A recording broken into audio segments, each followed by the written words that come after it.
change your mind, change your money, change your life. I am Coach Rob Lee Simmons, the host of this podcast, and let me be your tour guide to greatness.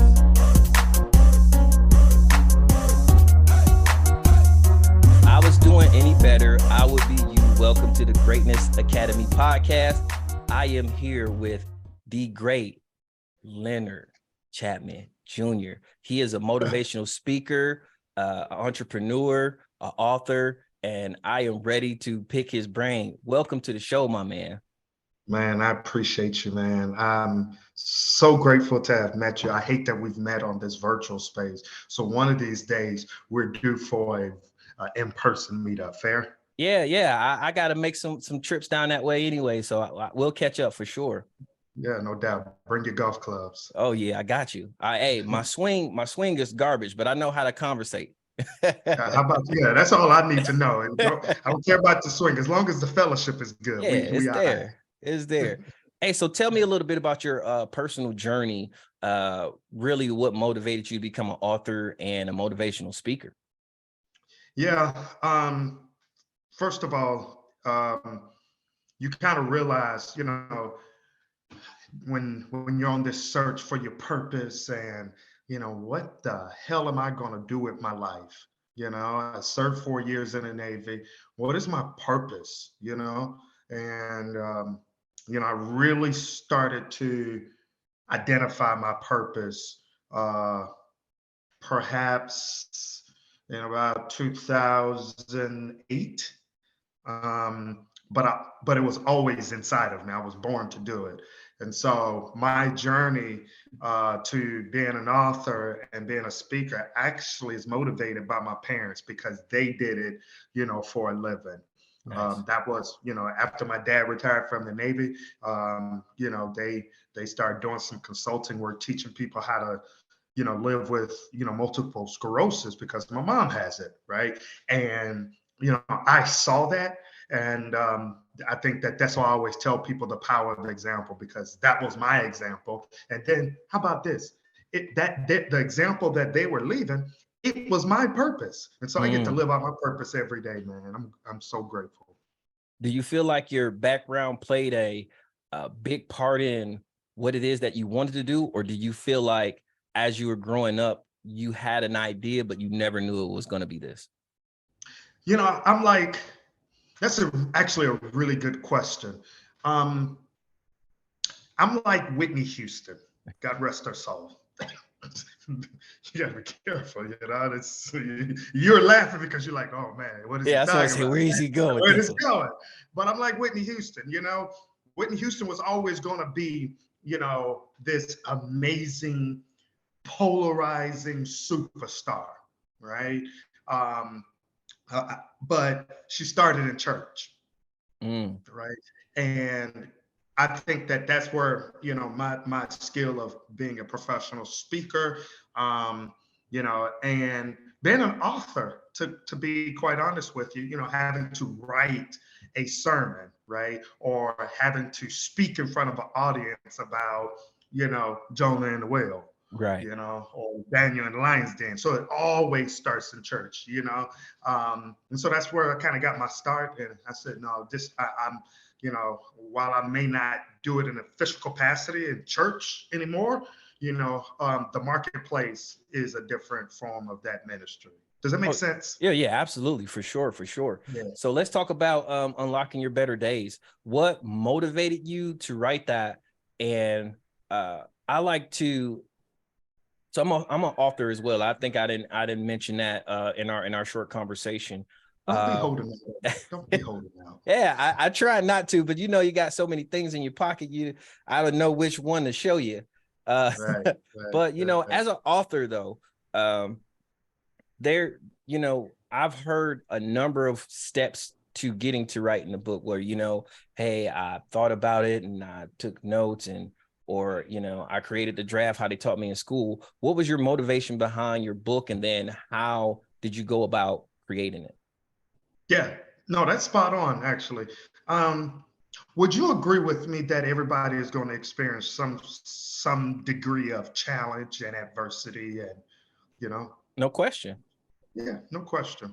So because of that, that's the why behind writing Unlocking Your Better Days. You're going to experience something. Now, I have my own story, right? Whether it's me at 3 years old and my mom being diagnosed with multiple sclerosis and losing her vision in 24 hours, and me having to grow up faster than a normal kid because dad is on deployment and I'm the oldest of two. Yeah, that was a little challenge, challenging, right?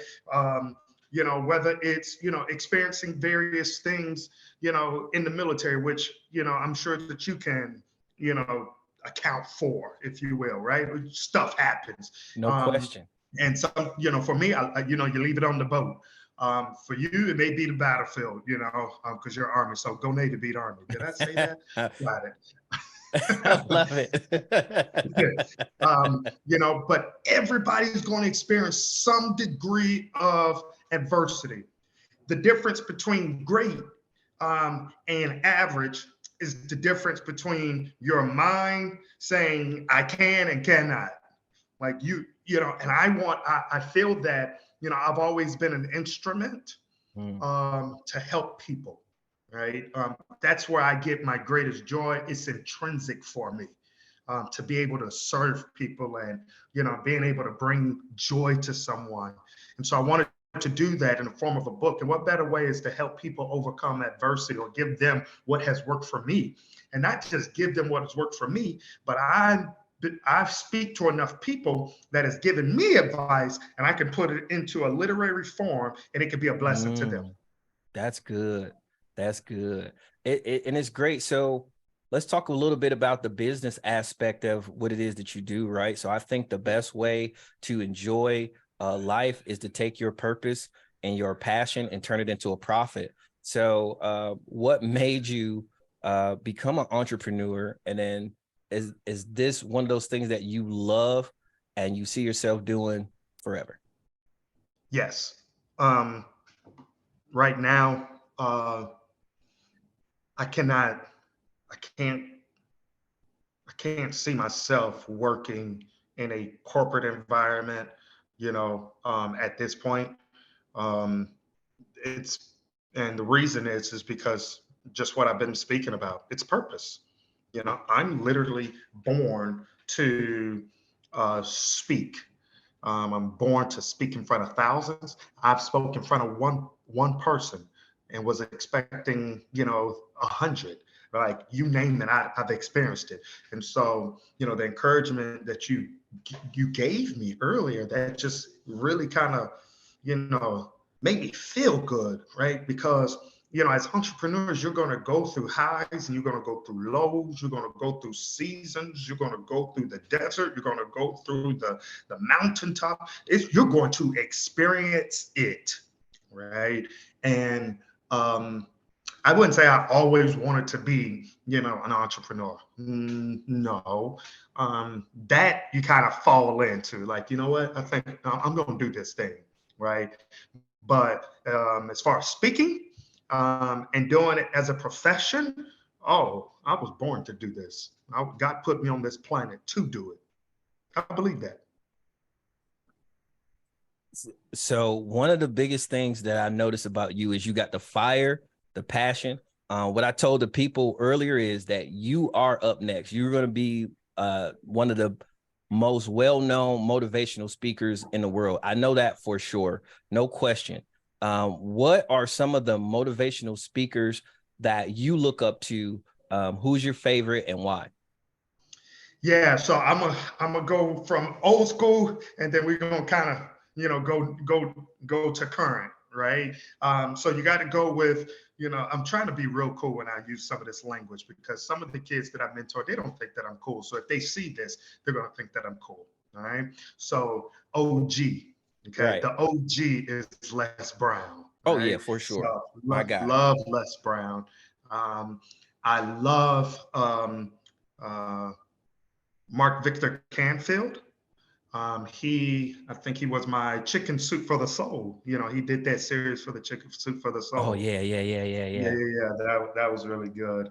I love Gary Chapman. Your five love Yeah, languages and yeah. whatnot. It's a good one. That's a good one. Yeah, for sure. Fast forward, You gotta love E.T. You gotta love Eric Thomas, the hip hop preacher. Oh yeah, I'm from Detroit, so you know that's my guy. Yeah, that's your guy. Listen, so true story. I had a dream about him, not in a weird way, right? But you I got to love it. clear things up. You got to clear things up. But I literally had a dream on May 12th of this year. So a couple weeks ago, May 12th. I think it was May 12th. I wrote it down in my strategy notebook that I have, and I had a dream that I met him. He was like, he was like, it was almost like he'd been waiting to meet me as much as I've been waiting to meet him. Ooh. And he gave me his number. I can remember it clearly. He said, "Hey, yo, this is my number. Don't give it out to nobody. X, Y, and Z." And then it just kind of ballooned from there. And 2 weeks prior to my dream, a buddy of mine that I know here in Jacksonville, he's also a community trustee. He said, "Man, somehow you got to meet ET, man." I said, "Well, make it happen." Right. I'm convinced that I'm gonna meet ET. Oh yeah. And we're gonna be on the same stage together. You got to manifest it, man. Got to. Absolutely, we are. So love ET. I love John Gordon. That's another good one. That's another good one. Yeah, John's a good guy, and he's a local guy. He lives in Ponte Vedra Beach. So those are the ones that I kind of look to right now. No, those are excellent selections. I love listening to motivational speakers. I would highly encourage the people to kind of come to your page and just kind of see the it's just pure fire and passion, but definitely is positive vibes. It's just positive vibes, man, and I love it. So let me ask you, like, again, because you such a energetic person. And I feel like a lot of your energy comes from resiliency. But what do you do, in that moment? Because everybody has bad days. What do you do in that moment when you're having a bad day? What does that look like for you? Yeah. Shameless plug. Well, actually, before the shameless plug, that question, I'm going to answer it in one word. It's gratitude, right? So that's why I wrote my last book, The Art of Appreciation. I love it. Discovering the Greatest Unwrapped Gift. When I'm having a bad day, I recenter myself. And I go back to gratitude. Right? Every time I lean on gratitude, it brings out joy and happiness, because you cannot be grumpy and grateful at the same time. Amen. I love it. I love the energy. Come on. Yeah. You can't be grumpy and grateful at the same time. Come on. So you got to choose one. Absolutely. And I choose gratitude. I choose, being grateful for just being able to be in the moment. I did a commencement speech 2 weeks ago, and my videographer actually just sent it over to me, and I haven't posted it yet, but I listened to it, and I was actually giving the graduates some advice. And I gave them a ton of advice, from 1964 Nobel Peace Prize, acceptance speech by Martin Luther King Jr. Oh, absolutely. I gave them some nuggets. But man, I gave them what I felt is the most critical advice, and that's to be present. Right? And like, you get so consumed in moments. Wow. Oh, let me take this picture. Oh, let me get this selfie. No. Put the phones down, put social media down, and just be present. And when you're present, you can be grateful. And so that's what I do when I'm having a moment, because it happens. Well, I don't have bad days. I have moments. Yeah. Because I'm not gonna let moments, kind of disrupt the day. We ain't that. That's what we not gonna do. That's good. Okay? So I have my moments, absolutely. But man, I always get recentered with gratitude, because again, you can't be grumpy and grateful at the same time. I love that. That's a nugget, man. I just found myself. Well, so tell me, let me. Of course, I love a shameless plug. Hey, where can we find both of your books at? Because those are going to be the next 2 books on my shelf, man. Oh man, respect. www.leonardchatmanjr.org, LeonardChat, as in Thanksgiving, like gratitude, MANJR. You got to put the suffix on it. I love .org. it. And so let me ask you this, man. So how would you measure the impact of your motivational speaking? Whew. Um, that's a tough. You've answered you've asked some really good questions, man. But that's probably the toughest one. Um, you know. All right, here you go. I measure my impact with speaking and book. Being an author. If one person comes up to me and says, "Hey, what you said. Hey, this encouraged me. Hey, I saw you.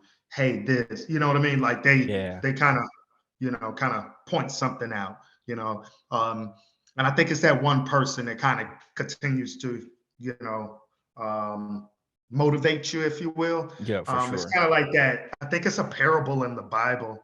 I don't, and it was talking about like there was 100 sheep. One of them bounced. There was 99. Do you go get the 90? Do you go with the 99 or you go Or get you the find one? the one, right? I'm going to the one. You Yeah. know. Yeah.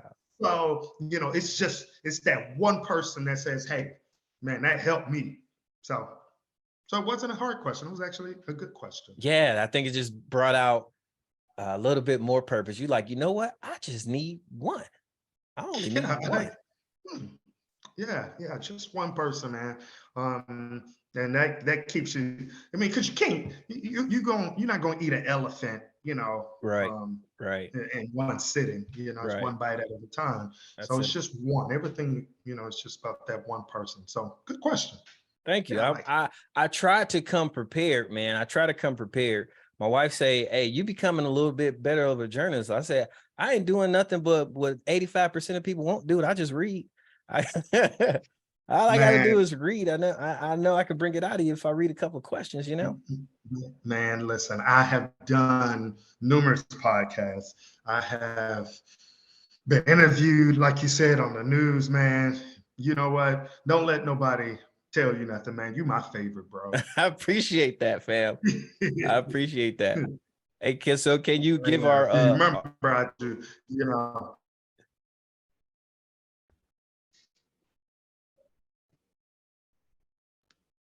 so can you give our listeners some practical tips on how to make it through their day, what resiliency should look like, and how to bounce back from a bad moment, what you would say? Yeah. Well, the first thing is you got as an entrepreneur, kind of your day. I'll start with your first question. You've got to have a routine. Mm, You got and routines lead to a rhythm. Okay. And I know, and a lot of it is military for me. So that helps. My dad was, grew up a Navy brat, of course. Then I served, but then you just kind of keep those principles, and then you kind of move it into the entrepreneurial space. mm. So routines lead to rhythms. My I wake up at a certain time. I give myself a 30-minute window. If I'm like, oh man, that bed feel real good. I'll give myself 30 minutes. But after 31, I'm up. My feet hitting the ground. So usually I'm when I'm writing, I'm at about a 4:30, 5 o'clock wake up call. Mm, When I'm in book writing mode, yeah. because in the stillness of the morning, that's when I can think the clearest.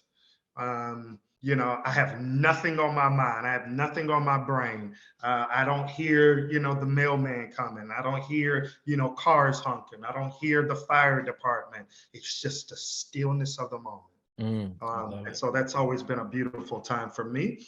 And then you map out your day, right? When I got out the Navy, I did go to EMT school, and so I got licensed as a EMT. And Nice. I remember us going to a scene, a MVA scene, a motor vehicle accident scene, Mm, and there were some deceased, visibly deceased people on scene. And so what we would do is triage, hey, listen, if we can't do something, if this person is practically deceased, we have to do what we can to save those who have the best chance. Right. And so that's kind of how I kind of prioritize my day. I triage what's important. That's Um, good. yeah, so I triage it. And I remember when I was in the corporate sector, I was a banking executive, and sometimes I'll find myself not eating lunch. Oh man, and I would take pride in it. Like, oh man, I didn't eat lunch today. Like, oh man, I was busy. No, forget that. I'm eating lunch. As an Yeah. entrepreneur, I'm eating lunch. Yeah, Okay. that's good. So I eat lunch, whenever I desire. If I'm hungry one morning or one day, I eat lunch. I try to, schedule, meetings during the day, and then I also, stay active as a community trustee, right? So if I'm serving on a board, I have different board meetings. If I'm connecting with, various, community leaders, then I'll, put that on the calendar. Um, and then I kind of shut things down at a certain point because at a certain time I'm done. Right, right, right. I'm intellectually tapped out Yeah, almost. and it's funny. I tell my wife, Ed, when that happens, I just look at her and I say, I hit a wall. Yeah, She knows exactly what that means. Like, there's nothing. I got nothing else. I don't want to talk. I don't want to think. I yeah. hit a wall. I'm done. I Yeah, get it. yeah, yeah, absolutely, man. So, and then, that's pretty much the day. Now, if I have a seminar, then, a workshop that I'm facilitating out of the book, I created a gratitude seminar. So I help organizations cultivate a gratitude-centered work environment. Nice. Um, and it's been phenomenal. So, shameless plug again, organizations, nonprofits, I'll come to the Pentagon and work with, those 4-star generals because I I can love it. guarantee you that they need gratitude in Oh, their for sure. lives. If I don't have if I do have a seminar, my day is constructed totally different because there's preparation, there's, meditation, there's quietness, because when it's go time, I only know one speed, and that's go. Yeah, I love it, man. And so, like, I don't, yeah, I can't keep up, right? Because because although I have a lot of these things, I think you drop so many nuggets. And I think the biggest thing is, and this wasn't too long ago, maybe about 3 or 4 months ago, that I would take pride in not having taken lunch. But I mean, you sharing those gems, saying that, hey, it is very important to take care of yourself, right? Keep yourself in rhythm. And you can't have that level of energy when you keep going. I want to know, like, you speak about your passion. You say I have passion. Um, what drives you?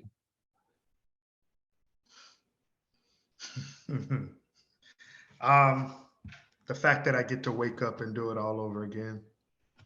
I have Mm, another chance. That's what drives me. I mm. got the power of another chance. I mean, just I have another chance. I woke up, man. And when you put it into context that somebody didn't, Yeah, gratitude. yeah. I'm grateful, so I can't help but to give it my best. I've got another chance. And because I got another chance. Listen, I might fumble that chance, but you know what? I'm daggone sure going to give it my best effort. I love it. I love it. So what motivates me? That's easy. Another chance. Man, I got another chance to do it again, man. I got another chance to get it right. Got another chance to give my best. I got another chance to, build another relationship that's sustainable. I got another chance to, talk to an amazing human being who serves in the army at the Pentagon who likes swords, apparently. I I've love it. got another chance. Another chance. Oh my goodness.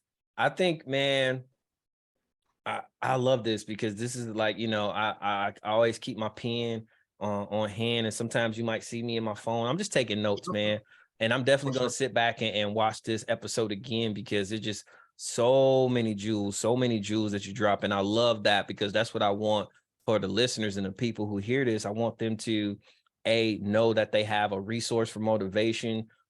B, understand, gratitude is, man, that's something I learned today. Like, if you be grateful, you can't be grumpy, because everybody think I'm grumpy. And I just say I was just born with the ugly face. I ain't that mad all the time, but now I know that, I don't have to be mad at all as long as I'm grateful. I think that comes with a lot of understanding. So where can people find you? Where are you located at? Where do you service? What area? Do you service the entire country? You can go ahead and drop that website again so they know how to get a hold of you. Yeah, man. And I got a question for you. I'm gonna put a pause. I got the question. I won't forget it. Okay, But yeah, got you. man.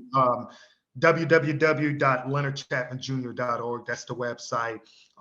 My email address is on there. My phone number is on there.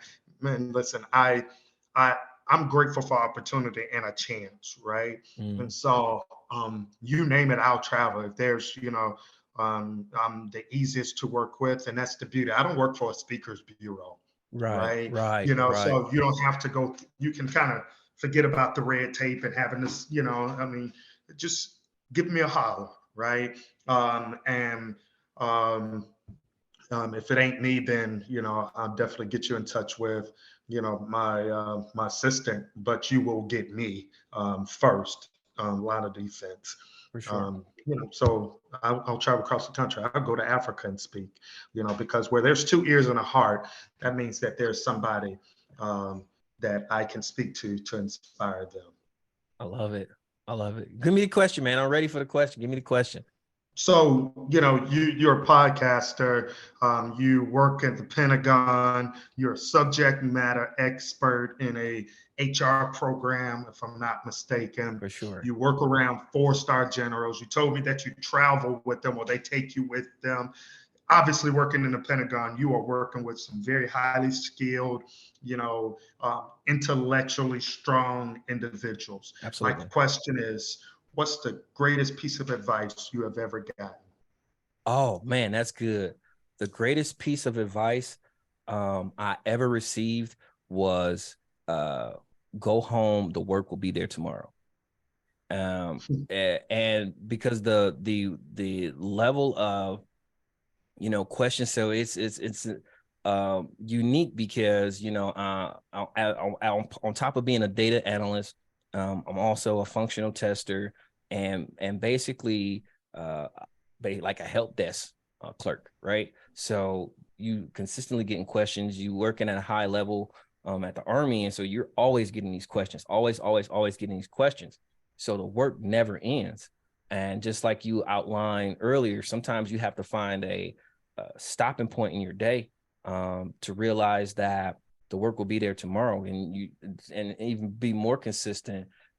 If I was to drop dead today, they would have my replacement in 72 hours because the job is important, but I'm not as important as the job, right? Just because I can do it doesn't make me as important as the job. So keeping that in mind, that the work will be there tomorrow, that's probably the biggest nugget I've ever received since I've been I in love it. 14 years. I love it. Appreciate you sharing. Oh, my pleasure, man. So, I love, as you can tell, I love reading. I love learning. Uh, you know, I can't say I love writing, but I enjoy sharing information. That's how the books get done. I was like, okay, Robert, you're not writing, you're sharing information. Okay, we can do this. And so Robert, Robert, we can do this. you remember that one? Yeah, yeah, yeah. So, oh man, you got me laughing hard now. So what are some books and publications that have motivated you to create your publications? Yeah, absolutely. My favorite. Oh man, I've got a lot of books on the bookshelf. Trust Okay. me, I got Um, notes. I'm taking notes. yeah, let's go with an old book. How to Win Friends and Influence People. I Dale love it. Carnegie. Carnegie, it's a great book. Yeah, that's a good book. I kind of take a lot of those principles. kind of embodies me. He Motions, that's one of TD Mm. Jakes' first books. Let's see. Um, Tony Dungy wrote a book. I can't remember the name of it. Yeah, Uh, it's crazy. I've seen that book, um, yeah, and I wasn't for sure because I've read a lot of books from coaches, and they're kind of hit or miss. So, I'm definitely that's something I probably check out since I heard you mention it. yeah, I cannot remember the name. It's in the office, but Tony Dungy wrote a really good book. As soon as I'm gonna go in there, as soon as this episode is over with, I'm going in. I'm like, that's the name of it. My dad actually, again, I cannot remember the author, but it's in there. I've read it several times, but the title is "The Time Is Now." Mm, And it talks about being timekeepers or time wasters. Which one are you going to be? A timekeeper, that's so good. being a good keeper of your time versus a time waster. I'm like, man, I got to be a good keeper of my time. I don't like wasting time. So those are, and then I had the Art of Appreciation is a favorite book of mine, and then Unlocking Your Better Days is a good book of mine. I love it. Those are my favorite books. I love it. Yeah, Yeah, I'm gonna cop that one. The Unlocking Your Better Days. That one is definitely on the docket for sure. Uh, I love it, appreciate man. you. And Appreciate so you. I like to ask my magic question. Um, and I tell you, is the most entertaining question to me. So, what is your largest cash purchase, and how did it make you feel? When you say cash purchase, so I didn't. I mean, we're talking about mucho dinero, right? Mucho Uh, dinero. mucho dinero. Um, ah, God, I remember. I think amount. I think it was 15,000. If I'm not mistaken. It was a motorcycle. Yeah, Ooh. And how did it yeah, it make you was a feel? motorcycle. Huh? How did it make you feel? Gosh, yeah. The motorcycle made me feel good. Yeah, for I sure. worked for the 15 grand. It Oh was, yeah, for sure. that was saved up from, that was my gift to myself after my first deployment. Absolutely. You know, Absolutely. so I bought myself a motorcycle, and my mom and dad said, "Don't do it, don't do it." Okay, I'll do it. Um, so yeah, that was me. Don't do it, don't do it. Okay, I'll do it. Yeah, I love it. That is uh, a purchase of passion, man. Uh, you passionate risk taker. I love it. Yeah, I yeah, love it. I'll put myself out there. I'm definitely a risk taker. Um, but you don't win if you don't take a risk, man. That's You good. know? So 15 grand cash, and it might have been, 13.5, somewhere up in there, but I think it was about 15, after taxes out the door. Um, and sold that one, and then recently bought a new motorcycle about a year ago, man. Okay. So Yeah. yeah, So you still out there taking risks, enjoying life. yeah, yeah. I tell people on a funny note that my motorcycle is my girlfriend. Ain't nothing wrong with that though. Ain't nothing Yeah, wrong with man. that. She can't do you wrong. No, she didn't do me wrong. So yeah, there's your answer, man. It was about 15 grand, and I bought a motorcycle. I love it, man. That does say a lot about your character, man. Just that passion, that ability to just live free, live wild. Um, I think I don't even want to say that sums you up, man, because you're so much more. Again, thank you for coming on the show. I truly believe that you have next. I am humbled to get this interview because the next time when I gotta pay a couple dollars for it, I'm gonna say, come on, man. We brothers, you did the first show, man. But I really appreciate you coming on, man. Thanks for joining us on the show. Man, I'm grateful, man. All the best. So on the show, we say winners win, and we win when you win, and we want to thank you for being a winner, my friend.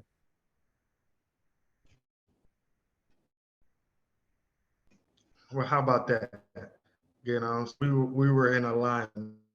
I always tell people your alignment determines your assignment. So you Mm, you and I are in alignment, bro. I for sure. appreciate you, man.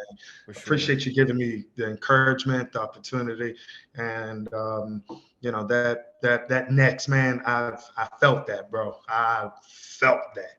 For sure. And if any and everybody knows me, I am the last one to blow smoke. So they would be knocking your door down soon, my friend.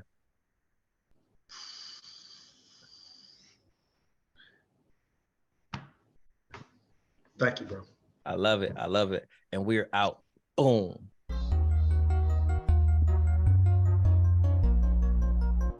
Thank you for joining the podcast. And remember, change your mind, change your money, change your life. We out.